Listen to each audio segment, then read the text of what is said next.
just found out that the police found out one of the killers that did it. They, so they found out who did it, and they gave his name, and the person that they found that did it is dead. So he died some time ago. But riddle me this. The police had originally said that it took at least 3 people to commit the murders. 3, maybe 4, or maybe even it might have been more than 4 people. But they said it would have taken at least 3 people to have done everything that they did. So it would take more than one person to subdue all 4 of those girls, get them under control, to tie them up and do everything they did, torture them with knives, shoot them all 4 of them in the back of the head, and to rape some of those girls, and to have started the fire.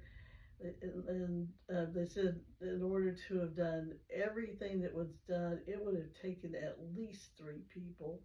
So it wasn't possible for just one person to have been able to do everything that they did. And so one of my Facebook posts, an old post, someone commented on it where I had said that I was about to do a YouTube video about the Austin Yogurt Shop murders.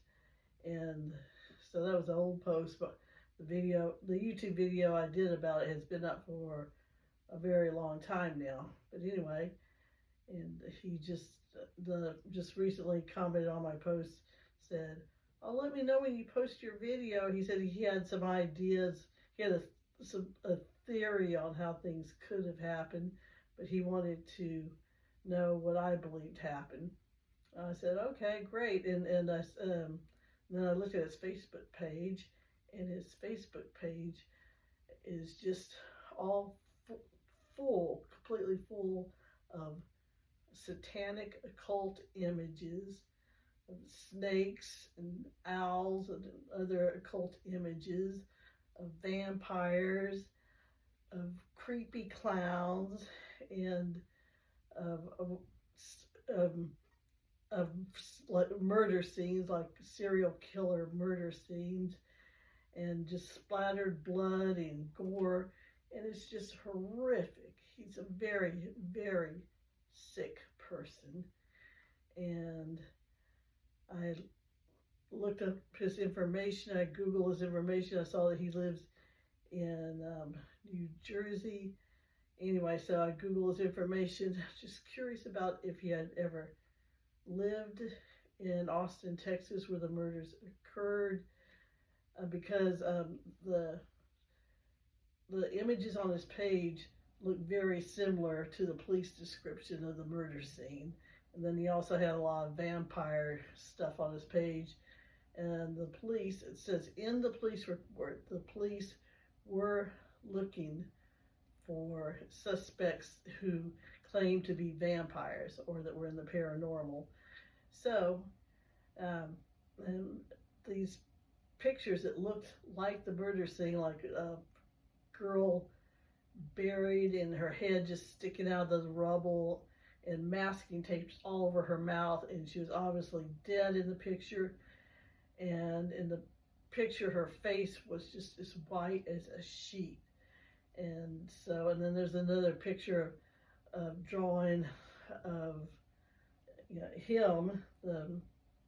His name, and the guy's name is Thomas J. Mariner, Mariner. If you look up his Facebook page, you'll see all these gory images. Anyway, there's a picture of, I believe it's him in the picture, just splattered, covered with blood, standing next to a wall covered with blood, and he's smirking. And then, so that looks like, well, the yogurt shop's theme because those girls were, they were cut with knives, and of course blood would have splattered everywhere, and then the one with the girl's head sticking out of the ground with the masking tape. These girls were gagged with their own underwear, tied up with their own clothing, and they asphyxiated, they choked. One of the girl, at least one of the girls was choked, and they were raped, and so. But that picture made me think of the police description. And then there's another picture on this page of two men descending from a ceiling. And they had bats' wings, like bat costumes and bats' wings, and they were descending upon a person, this woman. You see her arms raised up in helplessness, and they were aiming something sharp, looking at her, and so this was obviously a human sacrifice. And in the yogurt shop murders, the police believe that the killers may have come down from the air vent in the ceiling in the men's bathroom. So when I saw that picture of these men with bats' wings descending from a ceiling onto somebody to kill them, that also made me think of the yogurt shop murders. They possibly came down from the ceiling and murdered these girls in the store after they locked up. And so scary. And when I saw the occult images all over his page, I said, "Hey, are you a Satanist?" And he said, "Oh goodness, no." He said, "I have been into studying true crime scenes since I was 11 years old." He said, "Sorry to have bothered you." But he said, "But by the way," his theory was he thinks the in-laws did it, the son-in-laws. He said either the son-in-law or the son-in-laws with an S. That didn't even make sense because these were the young girls that were killed. None of them were married. They were all young girls. And the youngest was about 13 years old, and then the other girls were a little bit older, but they were all teenagers. So none of them were married. So he just gave me a load of BS. I think he was just fishing to find out what I knew. And after I found out that, or when I Google his name, find out if he lived in the Austin area in the past, found out he lived in Lockhart, which is near Austin. It's very near Austin. And it's like, oh my gosh. Okay, he could have been involved in this. He could have been one of, because he just knew too much about about this, what happened at the scene. And one of my in-laws, she worked on the case through her law office, and she told me that the police had told her, her law office told her, that it was a very occult style killing, but they were not releasing that information to the general public because it was an ongoing investigation. And she said, if they caught the killers, they wanted the killers to be able to give them information so that give them information that nobody else knew, that nobody else would know, so that they would know that they were the killer, so they would know they got the right person. And they did get some false confessions, but anyway, she told me that it was a very occult style killing, but that information was not released to the general public, and that many of the firefighters and first responders, the first ones on the scene of the crime, had to get psychological counseling because of what they saw. And she said they had to, these firefighters and first responders had to personally come in to her law office to get the paperwork in order to receive the psychological counseling. And she said that a lot of them came in, a lot of these firefighters, first responders came walking through into her law office to get the paperwork for psychological counseling. And she told me that they needed psychological counseling not just for, well, she says partly for seeing the girls' naked and charred bodies. She said that was part of it, but she said it was also because of the occult images that they saw at the scene, and she could not reveal to me what those images were. So, anyway, this, just to give you to let you know that that human sacrifices and this sort of thing, does happen. There was I did a case study.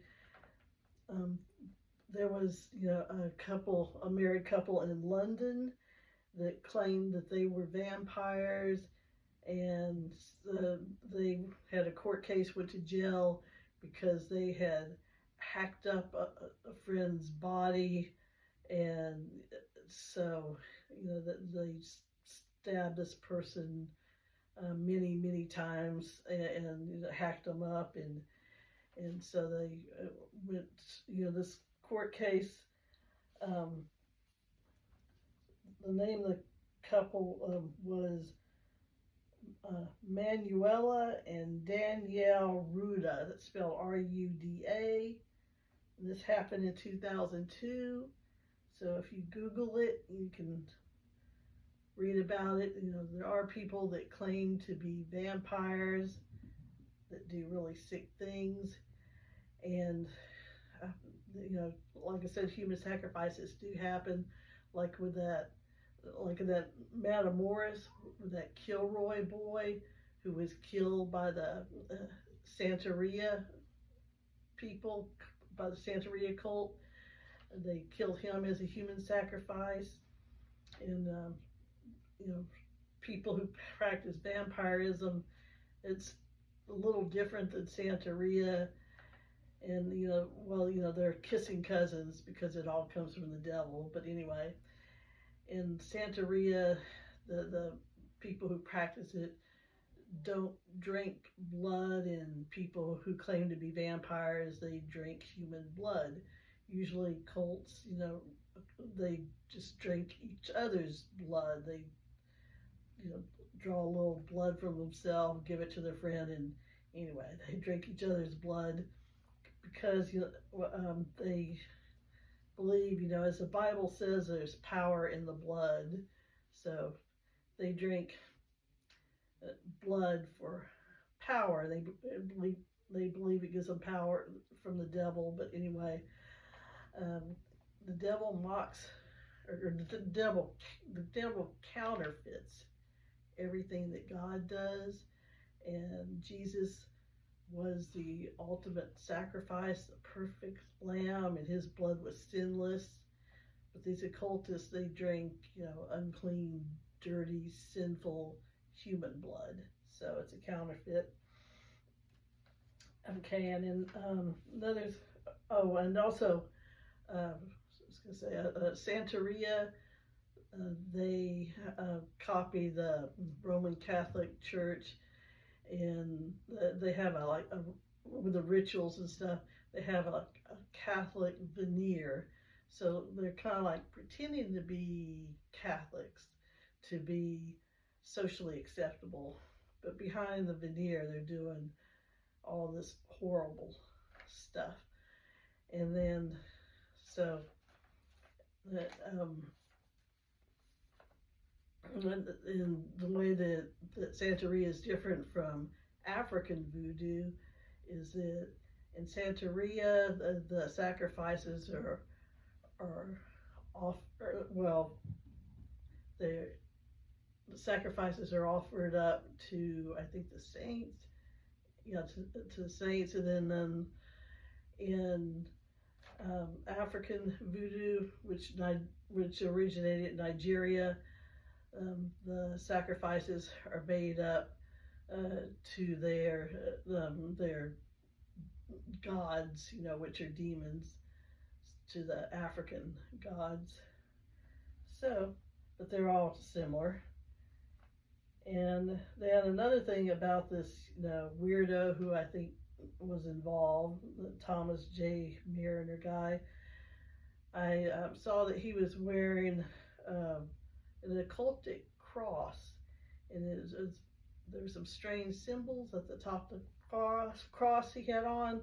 So it took me a long time to find information on what the symbols meant, and I had a hard time researching it, but I finally found out. And symbols at the top of the cross that he was wearing on his shirt in this picture on his Facebook page. If you look it up, you'll probably see it at the top of the page, close to the top. On top of the cross, there are the weird symbols he had. They're a triangle and then an upside down semicircle. And when I finally found it under alchemy symbols. Alchemy is the old medieval practice of medicine, and witches use it, occults use it. But the alchemy symbols that he had on top of his cross, were, they stood for, the triangle stands for fire, upside down half circle stands for death. And how interesting that those yogurt shop girls were burned in a fire and that they died. And he has those symbols on top of a wicked cross. And I'll show you this picture I drew of the cross. So this is what it looks like. Can you see that? So it's very wicked occult cross. So you see this, there's this cross, and then it has sides on the tops and bottoms edges of that cross. And then above it, you got this little triangle here, and this little upside down semicircle. I thought that was very strange, very strange. But if you Google alchemy symbols, the triangle is fire, upside down semicircle is death. And the reason for putting it on top of a cross, well, for one thing, the occult, they mock the cross. They counterfeit the cross, but on top of the cross is a symbol of eternal life. Fire is a sign of purification. So we got symbols for purification and eternal life. And they believe they get power from killing somebody, and so it's very, very wicked to include the cross with a symbol for fire and death. Very wicked. And that just really creeped me out, that he was wearing that strange cross with those symbols when the yogurt shop girls died in a fire. And then he claimed to have a theory about what happened at the murders. And he lived close to Austin or used to live there. And I was like, oh, man. And then all the drawings on his page that looked like the murder scene, with the girl with her head sticking out of the ground and duct tape all over her mouth, and then just, the other ones I described. Oh my goodness, it gave me the chills. It really gave me goosebumps. So weird, weird, weird. And then to make matters even more strange, this weirdo, someone else commented on my page defending him. I was like, what? And the person defending him, I looked at her Facebook page, and first thing she said, or by her profile picture, she said atheist, 2 exclamation points. So she's a proud atheist. Of course, that doesn't make her automatically guilty, but it doesn't make her look exactly innocent either. And she said to me, they caught the guy that did it, kind of like Nana Nana Boo Boo. They caught the guy that did it, and he's dead. You know, they already found out who did it. So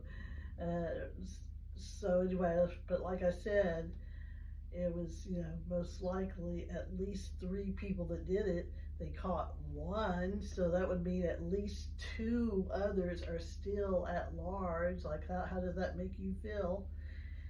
And her name is Diana, Dianna, last name Ontiveros, Ontiveros, I'll spell it, O-N-T-I-V as in Victor, E-R-O-S. And you can look up her Facebook page as well. But, and she said to me, she said twice, and a white guy did it. It was a white man. I was like, why in the heck would she even bring up his skin color? Like, what does that have to do with anything? And, I think it's because she's trying to protect her friend. Maybe she knows her friend was involved, but I think she's trying to take my attention away from somebody else being involved, and somebody else that was involved, maybe they were not white. I don't know. Oh, but so anyway, I don't know why I should make a big deal saying it was a white guy that did it and say that twice. That was just strange to even bring that up. Very strange. So, okay. Yeah, so anyway, anywho, I believe that's, one more thing. Yeah, this is really important. One of the girls, during one of the girls that died during the fire, her cross necklace it melted and burned into her skin. And the reason they started the fire was to destroy the evidence. But anyway, yeah, it burned into her skin. And so when the firefighters got there, they saw this cross melted on top of her, on her body, and other things that had fallen on top of her, debris. It just kind of blended in, where they couldn't tell a person from the debris. And it was just a real mess. But yeah, that also made me think of that weird cross necklace that man was wearing. But honestly, I don't know why. When they stripped the girls and raped them, I don't know why he didn't take the necklace, steal it, keep it. But anyway, so yeah, that's what happened. But that melted necklace melted into her skin also made me think of that strange cross with weird symbols that man was wearing. The cross, the symbols for fire and purification, and the cross melted onto this poor dear girl's body from the fire. Yeah, really, really heavy. But yeah. Also, a case I was talking about in London, the couple who claimed to be vampires and chopped up their friend's body many, many times. They carved a pentagram onto the victim's heart. And so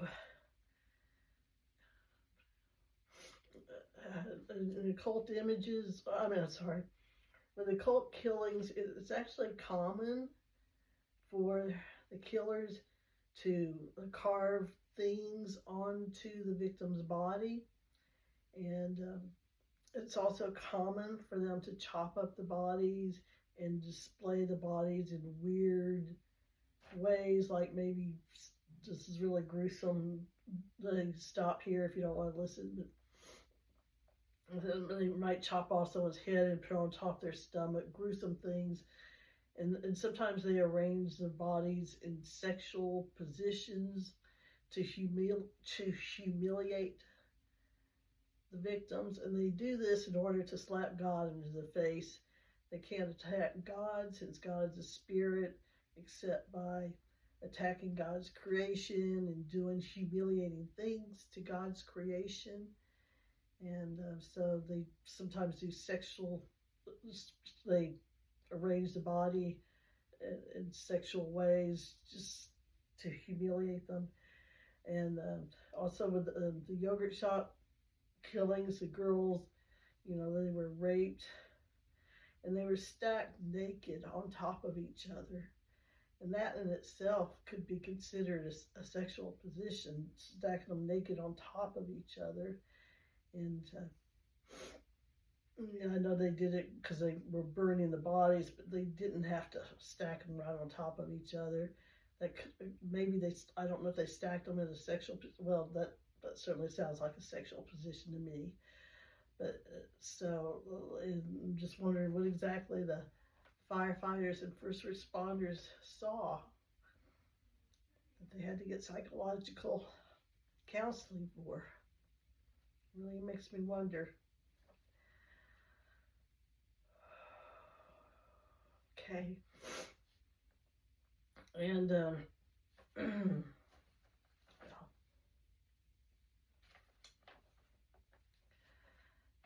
yeah, that's really all that I got. And so yeah, I hope they catch the other killers. I mean, geez. And I knew the yogurt shop girls personally. I've been to that yogurt shop, sat and talked with them, and they were nice, sweet girls. They were Christian girls. Everybody knew they were Christians, and so I think that's why they were attacked. They were murdered because they were innocent, because they were Christians. So, but that's everything I got. All right, well, thank you for watching.